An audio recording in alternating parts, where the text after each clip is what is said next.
as you can see, it's snowing. We've just opened the doors of the church and there's lots of snow.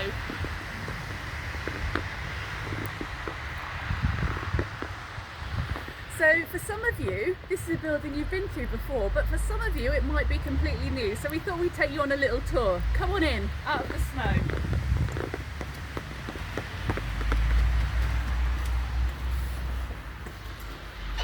Should we close the door because it's snowy outside and quite cold. But it's nice and warm in here. So come on in. One of the first things that you see when you come into the church is this. I wonder if you know what this is. Some of you will have seen it before. It's stone and it's very old and it's got a wooden lid. I wonder what it could be. Shall I lift the lid off? Oh. So this is our font, and this is where we baptise babies or christen them. The two words christen and baptise mean the same thing. And when we baptise someone, it's a way of them saying that they want to follow Jesus and be part of the church. Not just the church here, but the worldwide church. And I'll take a baby in my arms and I'll hold them really close to this water. And I'll say, I baptise you in the name of the Father and of the Son and of the Holy Spirit.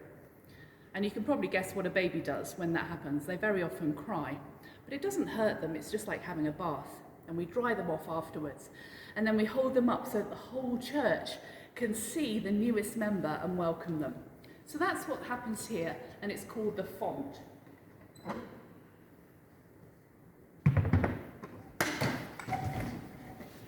We've got lots of chairs everywhere at the moment because we've had to move them around to keep everyone apart at the moment. But normally there are chairs everywhere in rows, so as you come into the building, you'd normally see that. What you might notice is that it's a very big building, and it's a very, very old building. There's been a church as a community of people on this site for about 1,000 years. But this church building isn't quite that old, but it's certainly hundreds of years old. It's got a really amazing ceiling that is hundreds and hundreds of years old. And if you look right up into the ceiling, you'll see that there are some little gold bits. They're painted gold and they're there for decoration.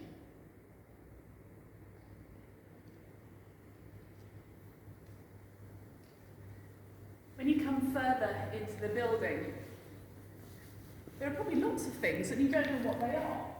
And when you can come and visit in person, you can ask questions about that. We've got a table here, and there's also a table at the other end of the building, right at the far end. Let's go and have a look at it.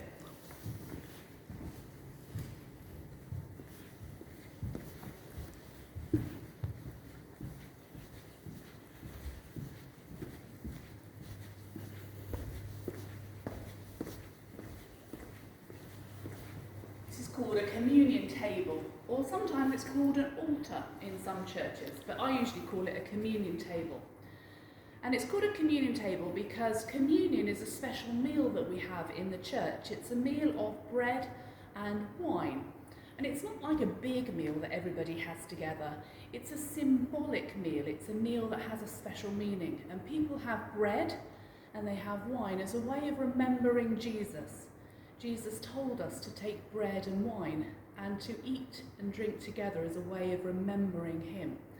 And so that's what we do. Sometimes we do it on Sunday mornings as a way of gathering together and saying that we belong together as a church. Let's have another look at some things that we can find in the building. Ooh. I wonder if you know what these are. They're pipes. And they're pipes of a pipe organ. A pipe organ is an instrument that's very old and is used sometimes in this church for our singing, for our worship.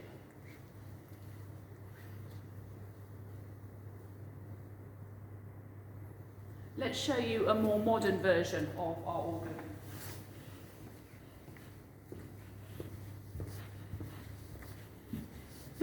probably recognise what this is. So we don't just play old-fashioned pipe organs. Sometimes we have a band for our singing and our music. And whatever we do to sing in church, it's all about worshipping God. It's about saying thank you to God for all that he's done for us and praising him because God is amazing. Let me show you one more thing in our building.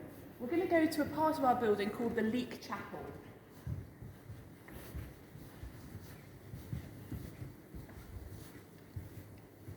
And we're going to look at a stained glass window.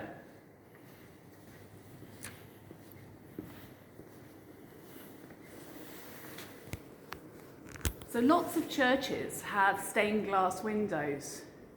St. Nicolas only has one. And this is a very special one because it survived lots of bombing in the war. And it's a stained glass window of a people called Simeon and Anna with Mary and Joseph and baby Jesus.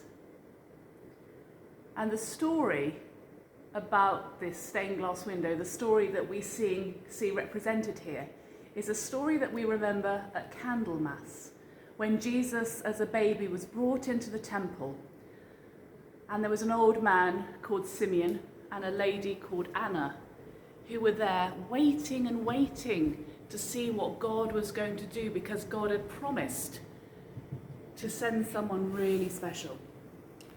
And when Jesus came into the temple with his mum and his dad, Simeon and Anna saw this baby, and they knew that in the baby God had done something amazing, that God had come to be with us in this baby Jesus, who was also called Emmanuel. And so at Candlemas, which happens right at the beginning of February, we remember this story of Jesus coming into the temple with his parents Mary and Joseph and meeting Simeon and Anna recognising who Jesus was and how special he was. So when you come into our building, have a look at this stained glass window, because it's the only one we've got, and now you know what story it tells us. So we're really looking forward to when you can come back into the building again, but hopefully that's given you a bit of a taster for now, but there's lots more to show you when you're here in person.